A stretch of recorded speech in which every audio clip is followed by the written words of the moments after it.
नमस्कार विद्यार्थी मित्रांनो, आपण अर्थशास्त्र हा विषय आपण अभ्यासतोय। अर्थशास्त्रात आज आपण तिसरा प्रश्न पाहणार आहोत।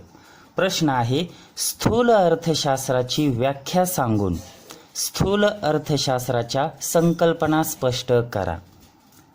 8 गुणांना हा प्रश्न विचारला जाण्याची शक्यता आहे। प्रश्न पुन्हा एकदा पहा आणि ऐका। स्थूल अर्थशास्त्राची व्याख्या सांगून स्थूल अर्थशास्त्राच्या संकल्पना स्पष्ट करा। आता विद्यार्थ्यांनो, मागील तासाला आपण सूक्ष्म अर्थशास्त्राच्या व्याख्या आणि सूक्ष्म अर्थशास्त्राच्या मूलभूत संकल्पना पाहिल्या होत्या। त्याचप्रमाणे आता आपण स्थूल अर्थशास्त्र हा मुद्दा आपण अभ्यासतोय। आता विद्यार्थ्यांनो, प्रस्तावना त्याच प्रश्नाची प्रस्तावना या प्रश्नालाही तुम्ही लिहू शकता। आलं लक्षामध्ये तुम्हाला? प्रस्तावना त्याच प्रश्नाची या प्रश्नाला तुम्ही लिहू शकता। आता स्थूल अर्थशास्त्राचा आपण अर्थ पाहूया।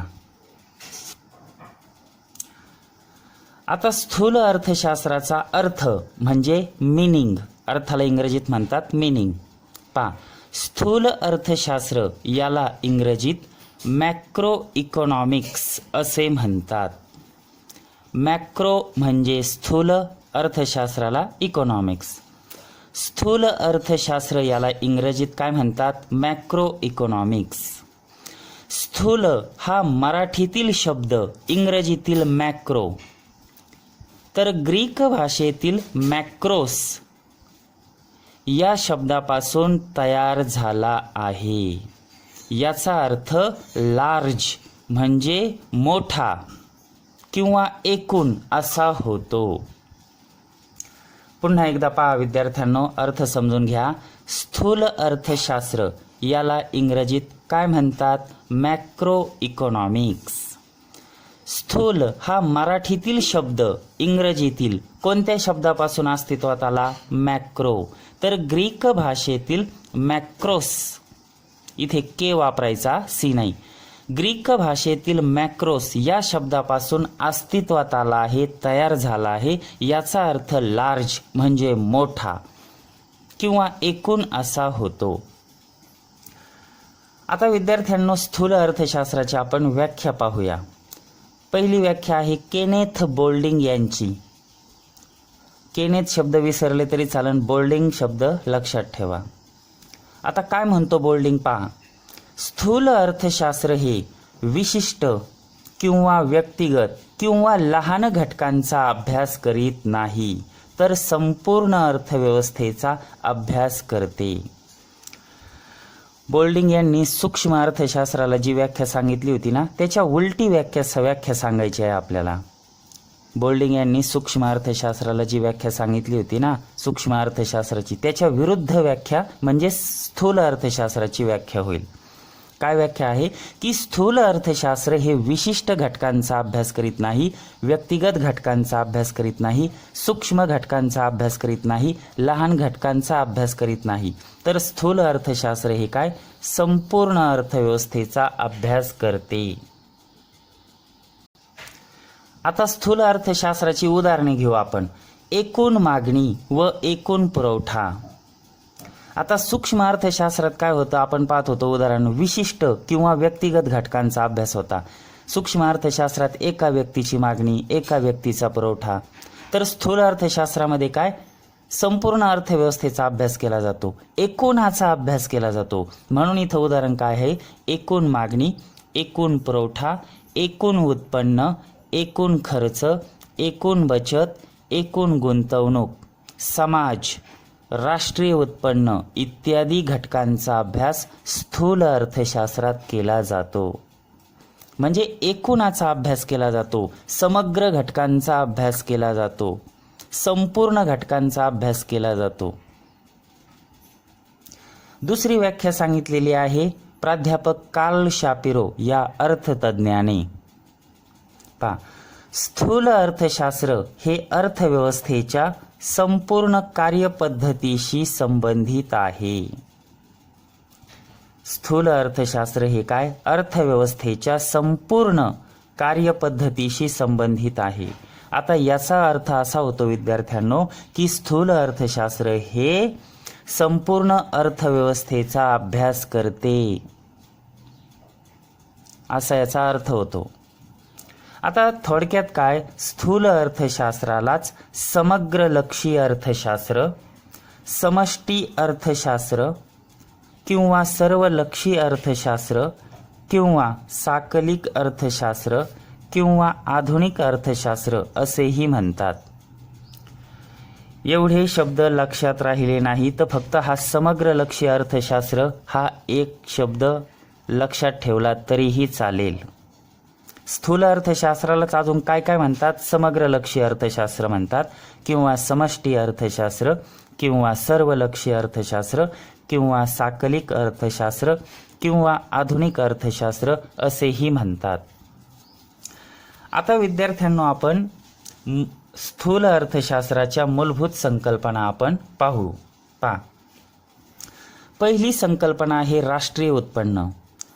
आता आपली व्याख्याच काय आहे की स्थूल अर्थशास्त्र एकूणाचा अभ्यास करते, म्हणजे संपूर्ण अर्थव्यवस्थेचा अभ्यास करते.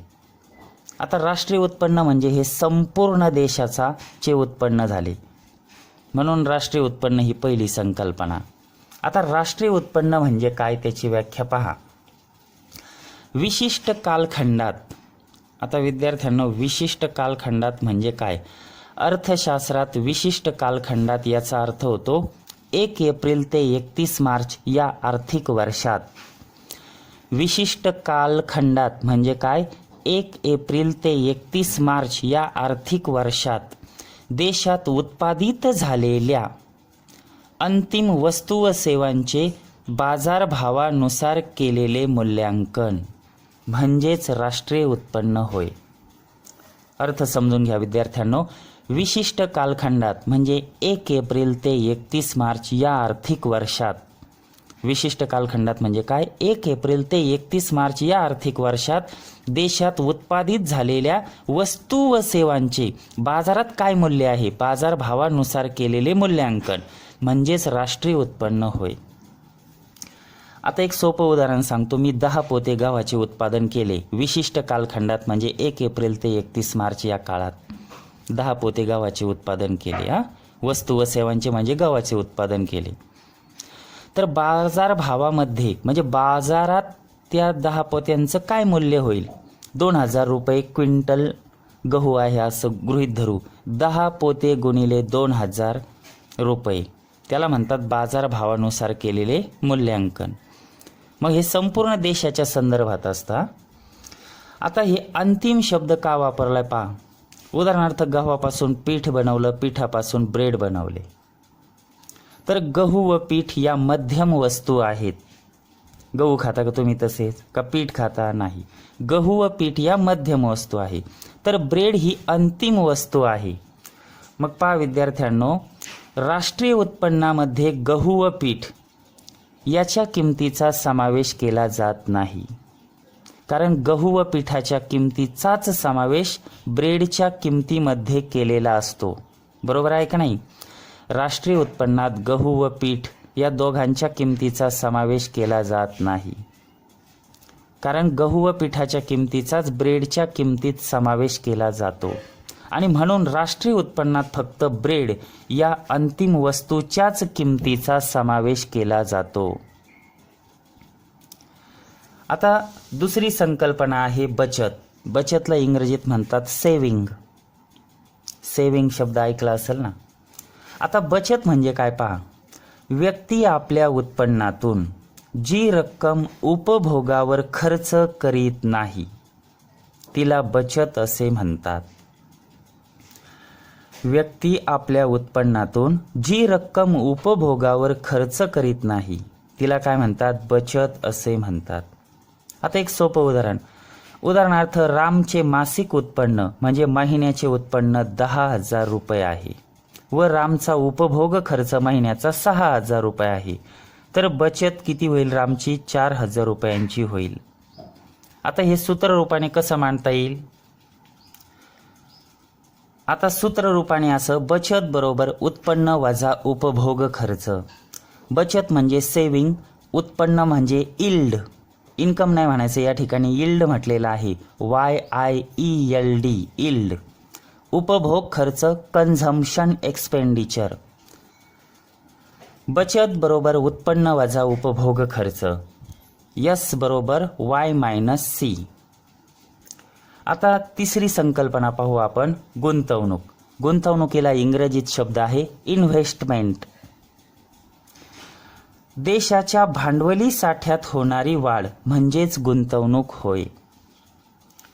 काय व्याख्या आहे मुलांनो?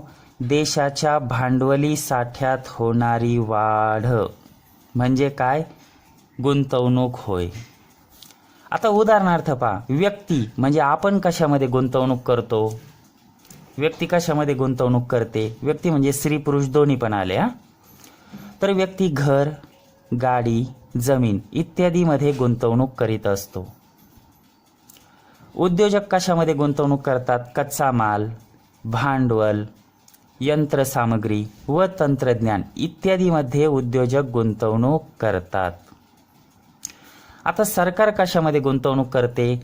वाहतूक व दळणवळण, एसटी असेल, रेल्वे असेल, विमानसेवा असेल, वाहतूक व दळणवळण, बँका, विमा कंपन्या, शिक्षण, संशोधन, आरोग्य, रस्ते, रेल्वे, वीज इत्यादीमध्ये सरकार गुंतवणूक करते.